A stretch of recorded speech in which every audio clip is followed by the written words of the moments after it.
Another wild card weekend video for you guys. Guys, in this one, I'm going to talk about my systems and trends that I'm looking at. These are not all of them, but some of the top ones, some of the strongest ones that I'm looking at for this weekend.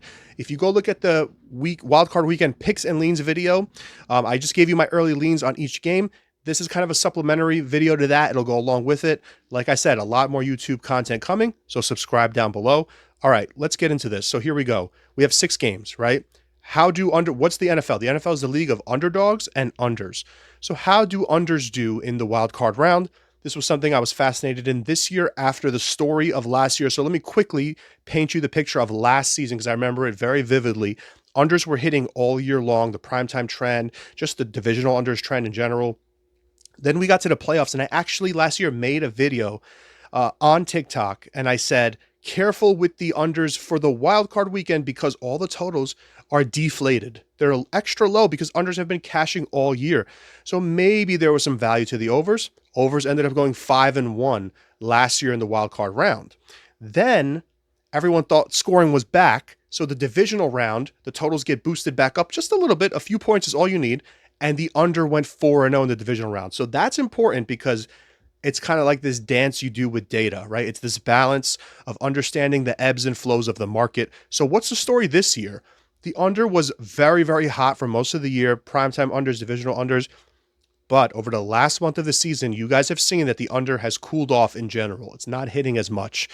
So I think you have now a little bit of value on the under now that we head into the playoffs, because now that overs have started to come back a little bit towards the last few weeks, people are going to think, all right, these low totals, the over's back, but the playoffs are when everything slows down and everything becomes extra, extra careful. So over the last 10 years, though, just in general, ignoring that short-term kind of like market flow that I'm telling you about, 64% to the under in the wild card round, last 10 years, 32 and 18.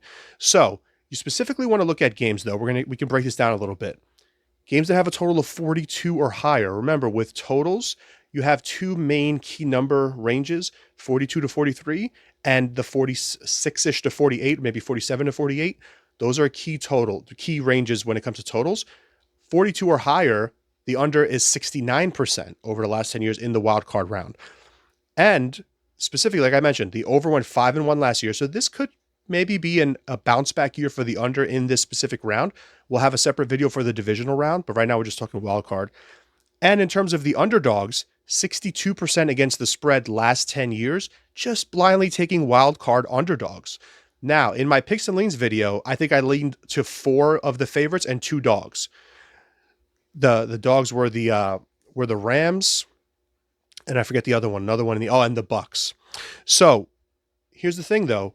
Everything that I ever give you guys on here, whether you're one of our 100,000 followers on TikTok, our 30,000 on Instagram, we're hoping to grow here. Everything that I ever give you guys is a piece of a puzzle. So I don't give you something and say, hey, unders cash at this rate, dogs cash at this rate, and you just blindly take unders and dogs. You take it and you throw it into this puzzle of your handicap, or you take it and you just put it in your toolkit. The next time you're looking at a game, you know that information and it could help you. So nothing is to be tailed blindly, but dogs and the under have been traditionally a good bet last decade in the wild card round. Now, here's a system I want to tell you guys about, and this is going to be our first. Those are trends. This is going to be our first system.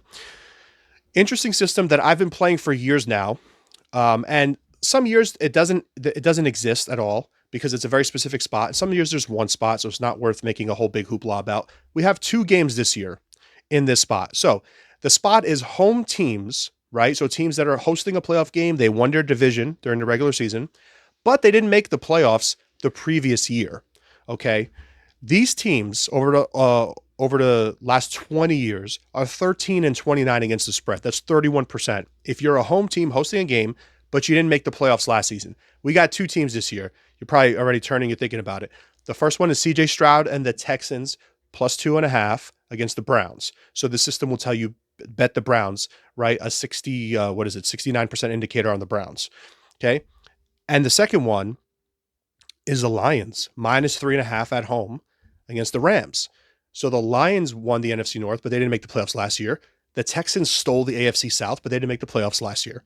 So these two, now, why does this work? So you would take Rams and you would take Browns if you wanted to bet this system. But why does this work? We could begin to have many reasons why this works, but I talked about in the Pixel Leans video how for some people, the stage just is too bright. The spot, the pressure of the playoffs is too bright. And when you're not used to it, you don't know how to handle it when it's your first time experiencing that level of pressure and that level of scrutiny, right? Now, again, I just talked about adding it to your puzzle. Jared Goff on the Lions game has been to a Super Bowl. He's had playoff success.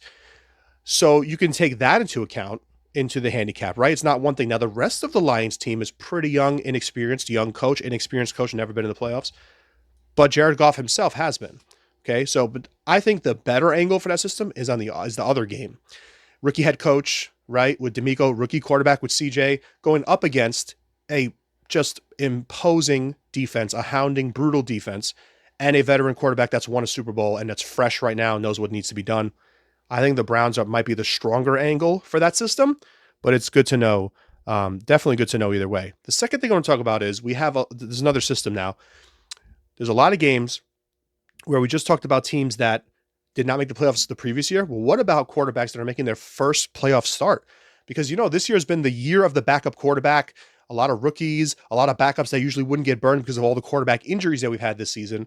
There are 4 games where there are quarterbacks making their first playoff start against a quarterback that has playoff experience. So, unfortunately, the quarterbacks making their first playoff start over the last 20 years, 2 decades, they're 17-36 against the spread that's just 32%. All right. And shout out to Action Network and Stuckey. That's where I got this from. 17-36 against the spread. The 4 games, Jordan Love on the road plus 7.5 at the Cowboys. He's making his first playoff start. CJ Stroud. So now you have 2 systems telling you to fade the Texans. So this is what I mean by the pieces of the puzzle. CJ Stroud plus 2.5 at home against the Browns and Flacco. Tua on the road in Kansas City making his first playoff start against the champs. Tough spot. And then you got Mason Rudolph with the Steelers going into Buffalo. So those 4 spots. So you would, according to this, you would be taking the Browns, the Cowboys, the Chiefs, and the Bills. No surprise, all favorites. But this is a profitable system. 68% against the spread if you fade those quarterbacks making their first playoff start. All right, the last one I'm going to give you guys is the last tidbit, really, just a trend. So those were 2 systems, 2 trends. Last thing is look for those outdoor nighttime games to go under. Primetime unders, as we talked about all season. I had a great year for primetime unders. There's only 2 this weekend because there's 3 nighttime games, but one of them is indoors. So the 2 are the Bucks and the Eagles on Monday night, and on Sunday night, the Chiefs and the Dolphins. Those are your 2, or was that Saturday night? Sunday or Saturday night. But those are your 2 games that are outdoors, and at night, those will be classified as primetime games. Look for the under in those games.